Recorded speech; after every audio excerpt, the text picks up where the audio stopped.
Welcome to my video on study skills, how to use active studying strategies to help you succeed in your classes.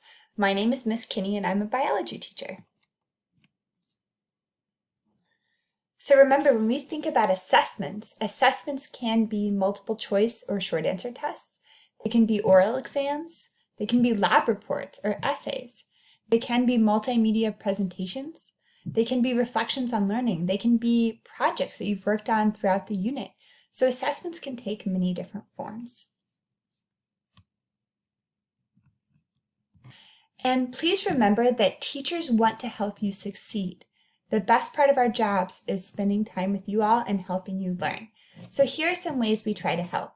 We update Blackboard and Google Classroom with assignments and additional resources. We provide review sheets for assessments. Oftentimes we provide study sessions, either online or in person. We can suggest YouTube stations or extra practice that might be helpful. We can even facilitate study groups if you need help getting into a study group. How can you help yourself succeed? You are high school students, and in a few very short years, you'll be going out into the world. And so it's time to be able to advocate for yourself and think about how you can keep yourself organized and keep yourself on track. First of all, please make a plan and work ahead. Check Blackboard and Google Classroom so you know what assignments are coming up. Organize your workload. Use an agenda or phone reminders. There's a great video on advocacy and organization and time management that you should also check out. Do your homework without distractions. Put your phone or your tablet away and give yourself the chance to fully engage. Form study groups with other students. It's so important that you work with your peers. Ask your teacher for extra help. And even better, come with questions prepared so we know how to help you. Please reach out. Your teachers are here for you. Find good YouTube channels that review information. Utilize active studying techniques. Make Quizlets, review old quizzes, make flashcards or a review notebook. Process your notes. There's great videos on taking notes and processing your notes that can help you with chunking and summarizing. Again, study without being distracted by your phone, your computer, your tablet. So most kids study by reading over their notes passively, and maybe you've never really had to study before. Let's try to remember some words using a passive study strategy. So I'm going to flash some words on the screen and I'm going to count down from 10 in my head. And then I want you to stare at the words and think about how many words, the words that you remember. Okay, so I'm going to flash some words. And your goal is to remember as many as possible. Here are the words.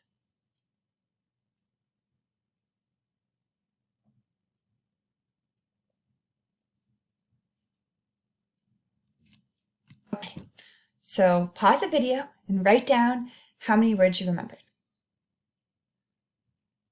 Okay, so I remember pencil, walrus, maybe binder clip, because I was just staring at the words and trying to repeat them in my mind. I wasn't really actively engaging in organizing those words. Okay, that's passive studying, just rereading things over and over again. It's a good first step, but there are more effective ways you can study. So let's talk about those. Let's try active studying. I'm going to show you some new words on the next slide. They're not the same as the first words, but they're still like an animal category and a other category. I want you to look at those words and think about what categories do those words fit into. Then add those categories to the top of a piece of paper. Then take 10 seconds and write down as many of those words as possible into those categories. So let's look at those words for 10 seconds. Remember, your goal is to remember as many words as possible.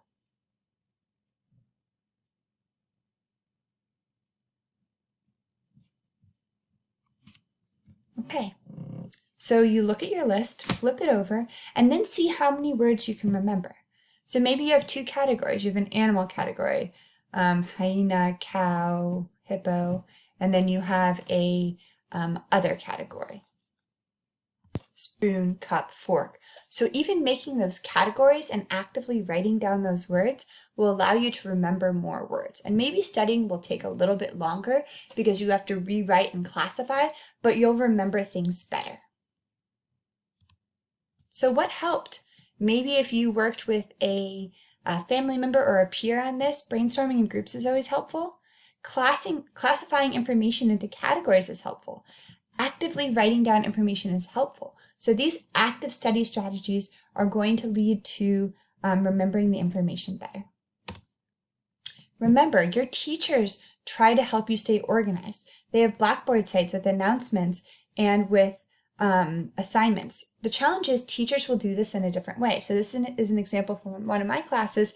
You can see here are the files for the class. Here's what we did. Here's the homework. So make sure you familiarize yourself with how your teachers organize information when you study.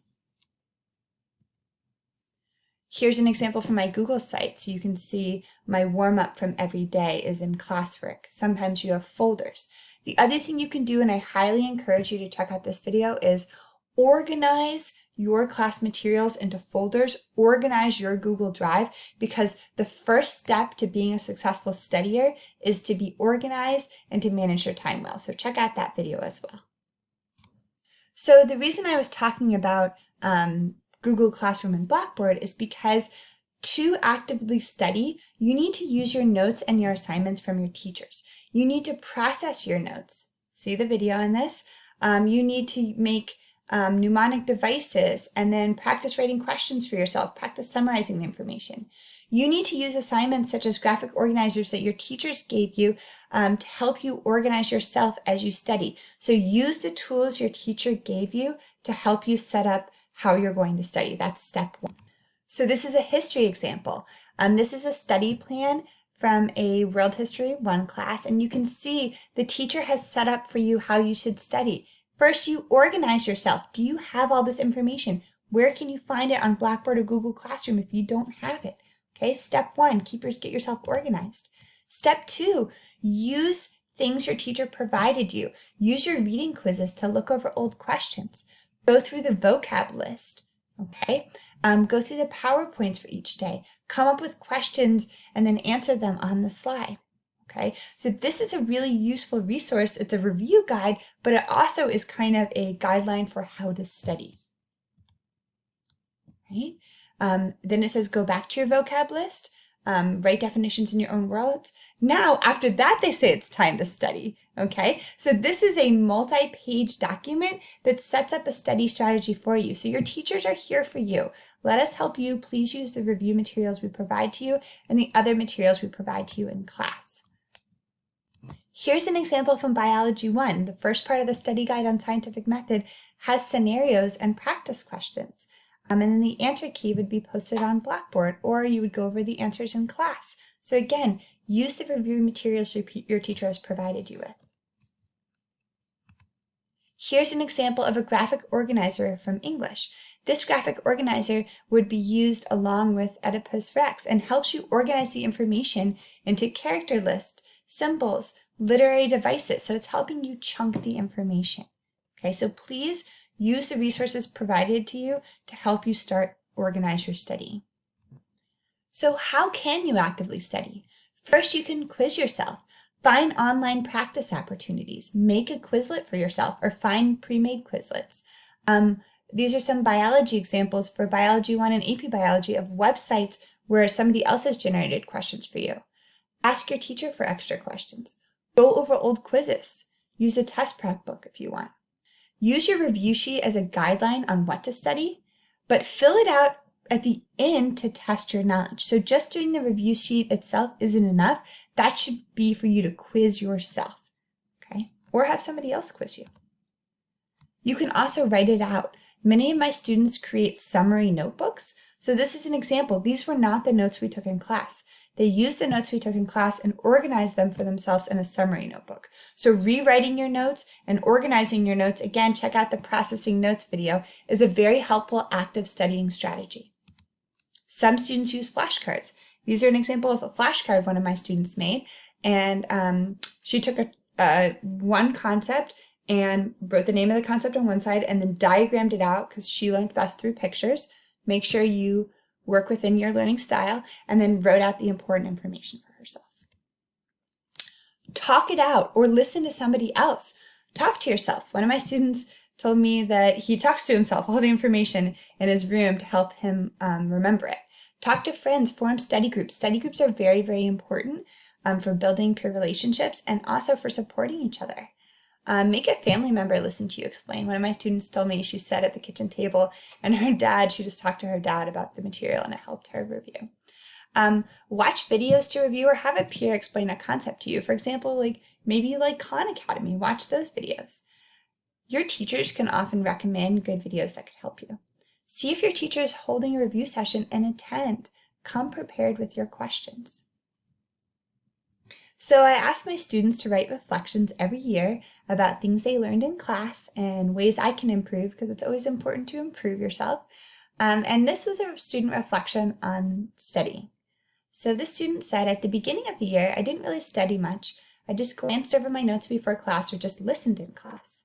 In the middle of the year, I found that I understand bio better when I'm able to envision and explain a process like a machine. So I talk to others instead of just copying my notes. And I take additional notes for myself to understand. So moving from this passive to active studying strategy. And how amazing is that the student not only learned about biology, but also learned how to study better. So important in life. This student said, at the start of the year, I reviewed the big sheets, though felt unsure of what specifically I should study. Now I look over the list of topics we should know, using outside sources like videos to review what I'm not confident about. So using these outside sources is really important. And using the list of topics from a review guide and then building a review sheet from that is a very important life skill. This student says, at the beginning of the year, I did not really study. I just glanced at notes. I don't need to study normally. Halfway through the year, I use the study guide and write notes on what I don't know, and I make flashcards for concepts. So again, you see, moving from passive to active studying strategies is very helpful for students. So things for you to think about. How do you currently study for tests, and is this method working for you? Which of the active study strategies that I've discussed work best with the way you learn? Which of the active studying strategies do you plan on trying before your next big assessment? How can teachers help you succeed? Please talk to your teachers. We're here for you. We want to help you succeed. How can you help yourself succeed? The first step was watching this video, so thank you so much and have a wonderful day.